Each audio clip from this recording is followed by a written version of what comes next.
हमारे व्यस्त जीवन में ईश्वर की आवाज़ जो हमारे पास है वही हम दूसरों को दे सकते हैं। हम वह कभी दूसरों को नहीं दे सकते जो हमारे पास नहीं है। आज सभी को शांति और आनंद की ज़रूरत है। हम कैसे दूसरों के लिए शांति के दूत बने। मुक्तिदाता ईसा अपने सभी शिष्यों को शांति दूत बनकर घर घर भेजे, जिससे वे शांति और आनंद फैलाएं। जो व्यक्ति ईश्वर के साथ है, जो आत्मा में है, जो चेतना में है, वही शांति फैलाता है।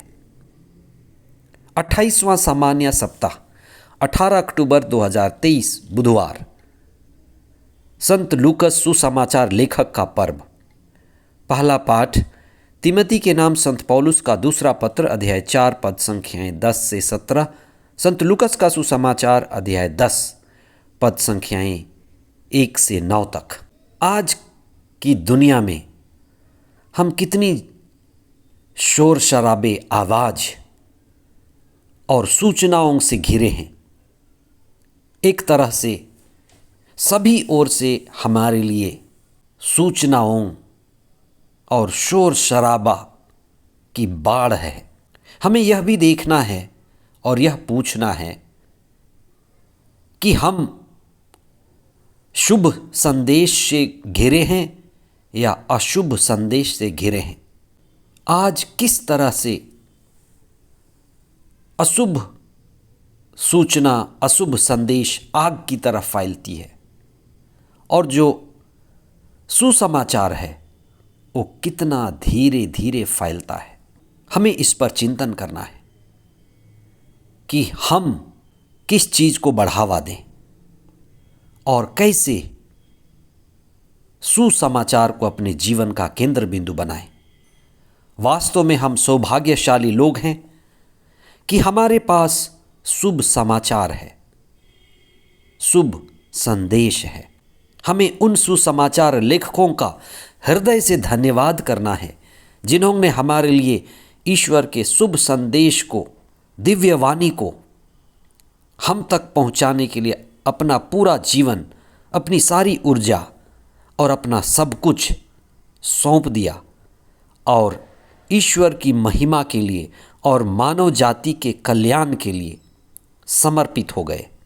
आज जब हम संत लूकस सुसमाचार लेखक का पर्व मनाते हैं, जो गैर यहूदियों के बीच कार्य किए, जिन्होंने प्रत्यक्ष रूप से ईसा को नहीं देखा, लेकिन वे संत पौलुस के संग रहकर ईश्वर के दिव्य वचन को सुने, जाने, पढ़े और घर घर तक पहुंचाने में संत पौलुस के साथ रहे। सुसमाचार की जरूरत उस समय थी, आज भी है और इसकी ज़रूरत पड़ती रहती है। आज भी हमें अनंत जीवन और अनंत आनंद पाने की कितनी ज़रूरत है। सभी सुसमाचार लेखकों को एक प्रतीक चिन्ह के द्वारा उनकी विशेषताओं को और उनकी खूबियों को प्रकट किया जाता है। इस प्रतीक चिन्ह को समझना जरूरी है। संत लूकस को एक पंखदार बैल का प्रतीक चिन्ह दिया गया है। संत लूकस एक वाद्य थे और उनकी प्रतीक चिन्ह के अनुसार उन्होंने ईसा को, ईश्वर के पुत्र जो बलि चढ़ाए गए, जिनका संदेश संसार की मुक्ति के लिए अति आवश्यक है और उस संदेश को संसार के कोने कोने तक फैलाना उद्देश्य था, क्योंकि उस आध्यात्मिक संदेश के द्वारा सारी मानव जाति को मुक्ति और अनंत जीवन मिलता है।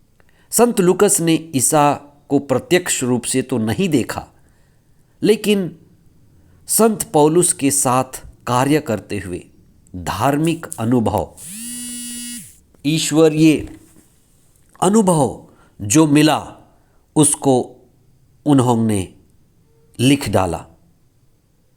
पवित्र आत्मा के अधीन रहकर उन्होंने ईश्वर के जीवंत वचन को बड़ी प्रामाणिकता से लिखा और हम तक पहुंचाया, जो हमारे आध्यात्मिक जीवन का शक्तिशाली स्रोत है। ईसा की शिक्षा हमें आत्मा में नया और मुक्ति की ओर ले चलती है। संत लूकस ने ही सुसमाचार के साथ साथ प्रेरितों के क्रियाकलाप को भी बड़ी कलात्मक और काव्यात्मक ढंग से हमारे लिए प्रस्तुत किया है। आज के सुसमाचार में ईसा अपने 72 शिष्यों को लोगों के बीच मुक्ति का संदेश पहुंचाने के लिए भेजे। लोग बीमार थे, कमजोर थे, अपदुतग्रस्त थे और बिखरे हुए थे। ईसा ने लोगों के बीच अपने शिष्यों को पाप क्षमा करने, उनके बीच मेल मिलाप का संदेश लेकर और ईश्वर के साथ जुड़ने और अपने जीवन को चेतनशील और श्रेष्ठ बनाने के लिए भेजा। संत लूकस ने अपने सुसमाचार अध्याय 24 पद संख्या 47 में लिखा है, ईसा के नाम पर यरूशलेम से लेकर सभी राष्ट्रों को पाप क्षमा के लिए पश्चाताप का उपदेश दिया जाएगा।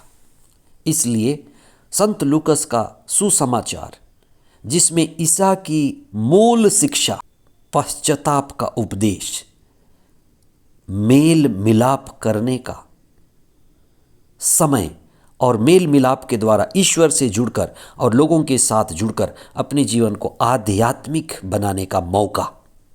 इसलिए हमें ईश्वर से मेल मिलाप करना है और लोगों के बीच भी मेल मिलाप फैलाना है। आज के पहले पाठ में संत पौलुस और लूकस मिलकर एक साथ काम करते हैं और संत पौलुस ने लूकस की सहायता को बड़ी ही ईमानदारी से और उनके सहयोग की तारीफ करते हुए संत लूकस के सहयोग को सराहा है।